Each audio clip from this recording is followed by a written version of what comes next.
So kami ngayon sa Songnam Sports Complex kasi may swab test. Magpapa-swab test kami kasi libre. Nag-start ang swab test ng March 13, nag-start hanggang March 22. So mandatory ito, compulsory sa mga foreigners. Kahit naman non-foreigners, Koreans, mandatory ito. At pag hindi magpapaswab test, may penalty na 1 million to 2 million or $1,000 to $2,000 ang penalty ng hindi magpapaswab test. Time check tayo, Saturday 9:30 in the morning, so hindi mahaba ang pila. Pila ng tao papasok dito sa temporary screening office or temporary inspection office. Ito yung schedule ng swab test, 9 o'clock until 12 noon at saka 2 o'clock until 5 o'clock. Yan ay weekdays. At saka sa weekend naman, 9 o'clock until 1 o'clock. At saka meron silang schedule ng disinfection at saka lunchtime, 12 o'clock until 2 o'clock. Makikita nyo, papasok na kami dito sa inspection area. May mga green na tape. Yan ay nag-i-indicate ng social distancing. 1 meter siguro ito. So ito na yung papasukan namin, yung first na station. Ito yung first station, temporary screening office. Mag-fill up kami dito ng form, yung ibibigay nila na form dito. Dito sa temporary screening office, nag-fill up ng form at yan, tinanong nila ang name, birthday, telephone number at saka address sa Pilipinas. At saka yung tinanong din nila yung gender at saka yung age bracket. Yan, chinek nila, ako nasa 40 to 49. At yung check na yan, tinanong nila kung may nararamdaman kang sakit o wala. So yan lang, no more no less. Wala nang ibang tinanong kung ikaw ay TNT, undocumented or illegal. So huwag matakot. Yung hindi pa tapos magpa-swab test na kayo kasi may penalty. Naka-fill up na kami ni Benny ng form. And then yun yung ginawa namin sa first station, nag-fill up ng form and then bibigay namin sa second station. Yan. Dito sa second station, isasubmit namin yung form at saka may ibibigay silang vial dito. Kinuha nila yung form namin sa second station at binigyan kami ng ito, vial na ito. Ewan ko kung ano ito. Papakita namin doon sa nagsaswab test talaga. Dito na yung third station, yung pinaka swab test area, at pag makikita nyo itong frontliner na ito, naka PPT siya at nagdi-disinfect siya ng kanyang sarili, nag-i-spray ng disinfectant and then nagpapalit ng vinyl tsanggap or yung vinyl gloves. Every swab test magpapalit siya ng gloves at mag-i-spray siya ng kanyang sarili. So dito ko nakita na napakadelikado ang kanilang mga trabaho. Yan na si Benny, isasubmit niya yung vial na nasulatan ng kanyang pangalan at itong frontliner na ito may ipapasok na cotton buds sa ilong at pag uurasan nyo wala pang 5 seconds, siguro 3 seconds lang tapos na.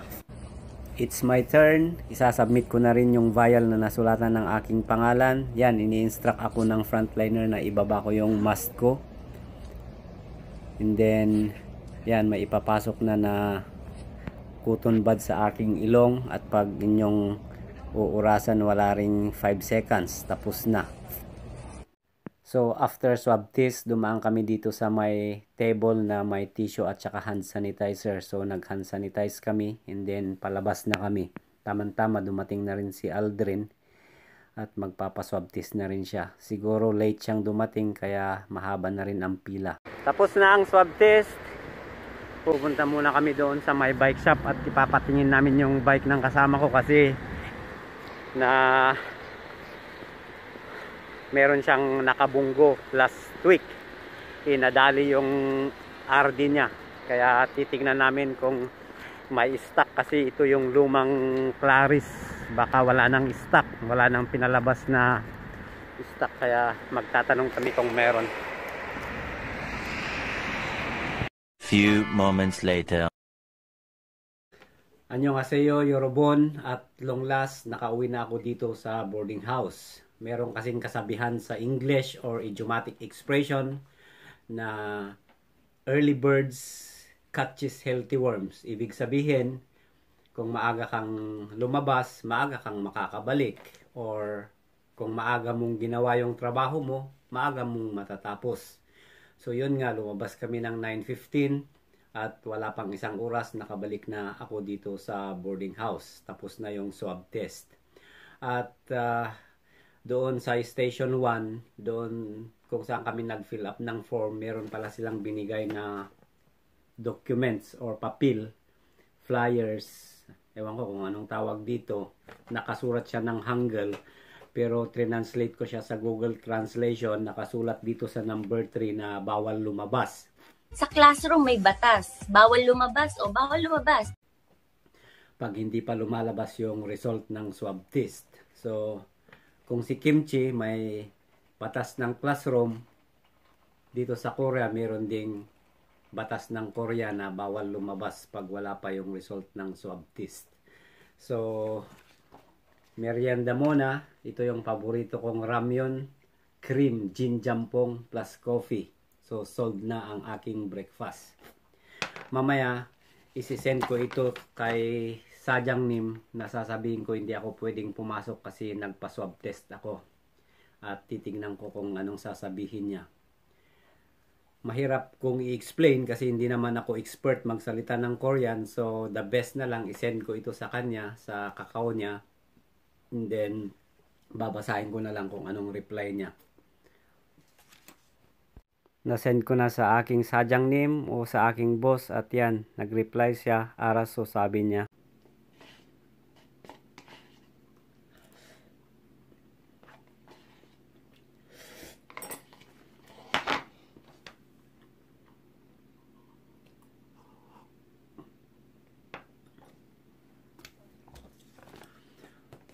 Kunting advice lang mga friendship, yung makakapanood dito at hindi pa kayo tapos magpa-swab test. Gusto kong i-advise na magdala kayo ng sariling ballpen ninyo. Meron namang ballpen doon pero parang delikado kasi hindi natin alam kung sino yung mga kamay doon na naghahawak sa ballpen na yon, kung may carrier sila ng coronavirus. Dami ng tao, hawak sila ng hawak sa ballpen doon. So, hindi natin alam. So, for safety na lang ninyo, magdala kayo ng sarili ninyong ballpen para kayo lang ang hahawak doon at wala nang iba. At ulitin ko yung hindi pa tapos magpa-swab test. Kung mapapanood nyo ito, huwag kayong mag-alala kasi hindi sila nagtatanong kung undocumented kayo, overstayed kayo. Hindi nila tinatanong kung may visa ang foreigner na mag-a-apply doon. At ulitin ko, hindi naman masakit magpa-swab test. Siguro may pinapasok na 3 to 4 inches dito sa ilong, pero hindi naman masakit, hindi naman makati. At kung ako ang inyong tatanungin, parang depende ata sa klase ng ilong. Yung ilong ko kasi maluwang ang kanal at saka siguro diretso, kaya parang wala akong naramdaman. Pero yung iba dyan, siguro masikip yung butas ng kanilang ilong at saka may pakurbada pa, kaya yun, ramdam nila yung pagpasok ng cotton bud sa kanilang ilong. Pero hindi talaga masakit at wala pang 1 minute, siguro nasa 5 seconds lang, more or less 10 seconds, tapos na. The next morning. Annyeonghaseyo, Yorobon. Hello everyone. Nakakainip maghantay kung anong result ng swab test, pero ito, may message ako na dumating. Titignan natin. Sigurado ito na yung result ng swab test ko kahapon. Nag-swab test kami kahapon ng 9:30 or mga 9:45, ganon. At ito, lumabas na nga yung result. At ngayon lang sila nag-text, 11 o'clock. So, ibig sabihin, 15 hours bago nila ni-release yung result ng swab test.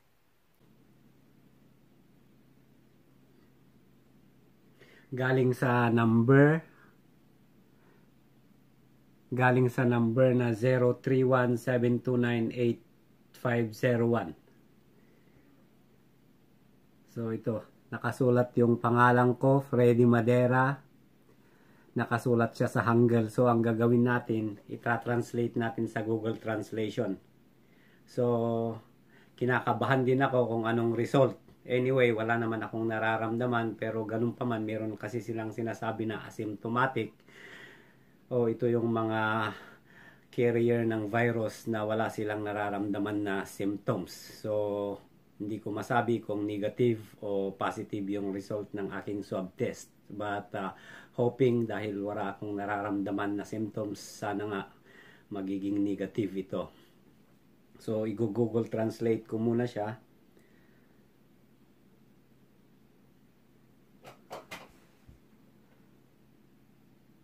Sabi dito, "Hello Freddy Madera, Corona-19 test result which was tested at temporary screening inspection center, Songnam Sports Complex is negative." So, very thankful ako na nagiging negative yung result ng aking swab test. At dito sa baba, may nakasulat din na even if the result is negative, please observe the crowded area visitor system. Wash your hand, wear a mask, and cough etiquette to prevent coronavirus 19. So, nagpapasalamat ako at negative yung result, pero ito hindi ibig sabihin na magiging kampante na ako na lalabas sa crowded places na hindi magsusuot ng mask. So, sinasabi dito na kahit negative ang result, magsusuot pa rin ng mask. Iwasan makikipaghalubilo sa maraming tao, observe social distancing, at saka of course hand sanitize lagi kung kinakailangan.